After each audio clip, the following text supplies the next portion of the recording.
The lava flow, which was flowing in both directions, south and north, from the KayOne crater, it seems has now disappeared or is not visible as easy as it was. You can see that the lava lake is empty. We just see the glow of something at the depth of it, but nothing more than that. And this is a close-up of that. You can see that we see the glow. It's quite deep, 9 to 10 meters as I estimated. We look from a distance, this is what you will see. And in the far away, you can see the tongue of the lava is advancing. That's probably because, and due to the lava lake being completely drained, all the lava is now out of it, or just there is no rim to it, it's just flowing out. It's not much lava in that sense. We didn't see much in this direction, that is the south, and to the north we just see some steam rising, nothing more than that, and that is toward the left. This is a little bit reassuring because it seems the advancement of the lava toward the Svartsengi power plant, which was a major concern for us, has now stopped. You can see this is the view toward the Svartsengi, and also the road and the defenses and the lava tongue, which was in the past few days was moving, has now completely seems or near stop situation. We don't see any push over the defense wall or mark the road. That's what you can see. This is the road, and this is the lava tongue we saw, and toward the lower part of that lava tongue is the defenses that we have. So it's not breaching the defense wall of the Svartsengi in that area.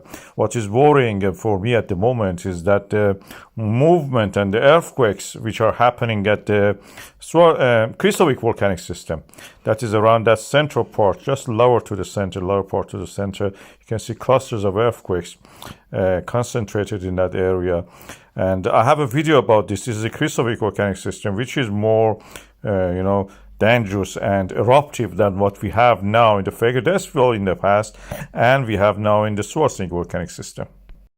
We're going again to study the depth diagram of the earthquakes at the Svartsengi, Blue Lagoon, and Grindavik, and this time for the interesting part that the clay forward is playing in that. That's a part of the Kristofik volcanic system. Just a few days ago, the earthquakes were small. They were all at the depth of 5 kilometers. Now it seems they're rising. We have bigger earthquake, 3.3 we had, and then the earthquakes are getting shallower, rising.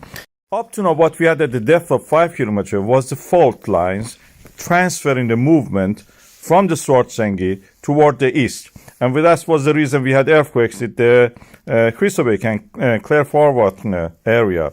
Now, it seems that area has opened up just enough that the magma is jumping through the cracks that are created, through the gaps, and coming up.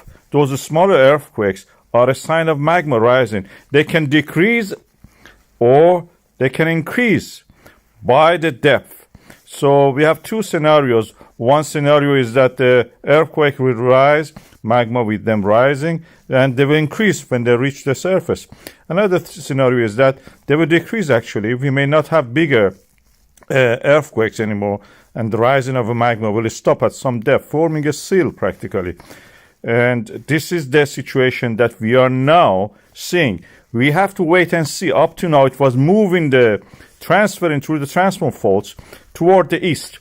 Now it seems the Kristofik is actually awakening.